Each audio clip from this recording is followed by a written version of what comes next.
Знаете, я так подумал, что ролики на нашем канале смотрят не только матерые игроки, но в то же время и новички. И я более чем уверен, что у некоторых из них все-таки успели возникнуть вопросы касаемо раздаваемых игроков. Ну, те, которые за круг почета, которые доступны за минимальный донат и прочих подобных футболистов. Поэтому в сегодняшнем ролике предлагаю вкратце разобраться, как именно мы сможем забрать того же самого Эдена Азара, Райкарда, Ван Нистелрooя, Шоутайм карточку Иск, и также вкратце обсудим, как успел измениться матч-пасс, ибо насчет него также было немало вопросов.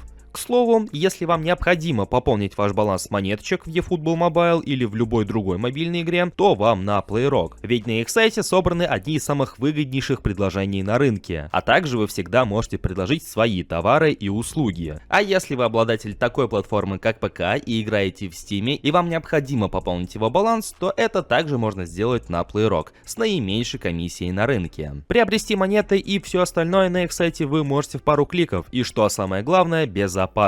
Все это и не только вы сможете найти по ссылке в описании и в закрепленном комментарии. Ну так, о чем это я? Точно.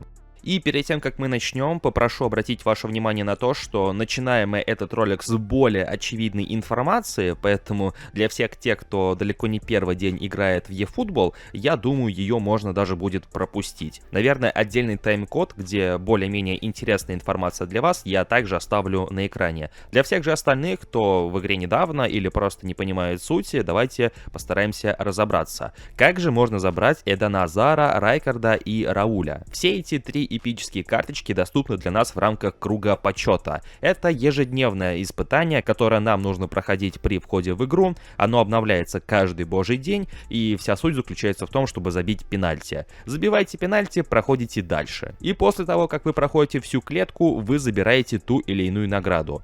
Самой первой наградой выступает эпическая карточка Эдена Азара. И как раз таки этот ролик должен выйти аккурат в тот самый момент, когда эту карточку многие уже забрали. Франка Райкарда и Рауля можно будет забрать по такой же схеме. Заходите в игру, исполняете пенальти. И если Райкарда вы сможете забрать гарантированно, это просто вопрос времени, поскольку он присутствует в паке, где имеются и другие футболисты, и он вам выпадет либо чуть раньше, либо чуть позже, то вот с Раулем не все так просто, ибо он присутствует в другом паке, который в свою очередь не обнуляется, но в то же время содержит немалое количество прочих футболистов. И ладно, если бы это были такие же эпические играбельные карточки, но нет, это просто ГПшные болванчики, которые иной раз заполняют этот самый пак. Поэтому в случае с Раулем, как и в прошлом году с Дрогба, это дело удачи. Либо он вам выпадет в какой-то момент, либо не будет выпадать прям до последнего. Теперь давайте также обсудим вкратце ситуацию с игроками Манчестер Юнайтеда, ибо эти две карточки доступны далеко не на всех платформах, к нашему с вами сожалению. Суть в том, что эти двое футболистов доступны в рамках отдельной акции, которая появилась в игре еще с прошлого года, с прошлой части, когда за минимальный донат на определенной платформе, помимо монеток, вы также могли забрать и карточку. За самый минимальнейший донат можно забрать карточку Сильвестра, тогда как за чуть больший донат, но все такой же небольшой,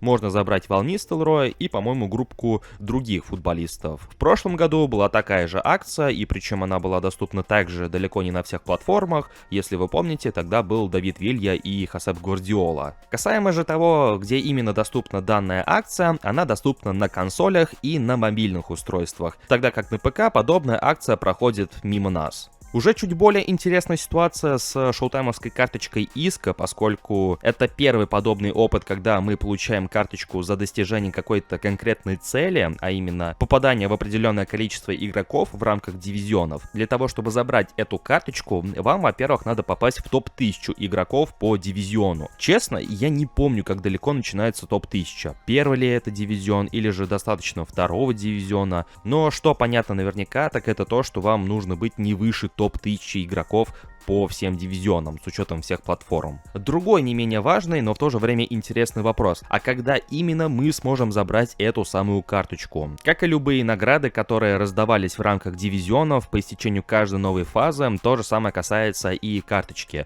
То есть карточку раздадут всем тем, кто выполнил предыдущее условие после того, как закончится нынешняя фаза, то есть 11 сентября, если я не ошибаюсь.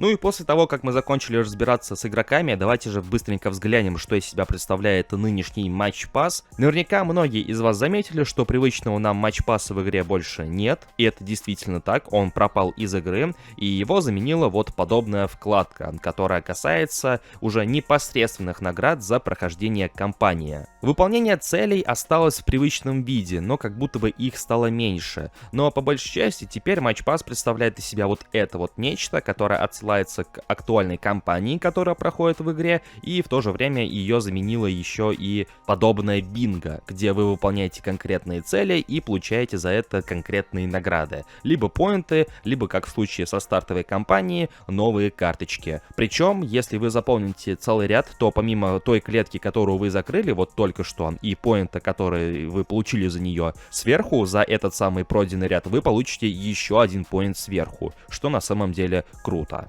Ну и надеюсь, что этим роликом я смог ответить на некоторые ваши вопросы касаемо того, куда же делся Match Pass, или как получить тех или иных футболистов, что для этого нужно сделать, и когда именно мы сможем их забрать. Если же этот ролик показался для вас полезным или даже в какой-то степени интересным, то не забудьте поддержать его своими большими пальцами вверх, подписывайтесь на этот канал, если вы находитесь здесь впервые, ну и, конечно же, прожимайте колокольчик, чтобы ничего не пропустить. Всем спасибо за просмотр, всем удачи и приятной игры. Всем пока!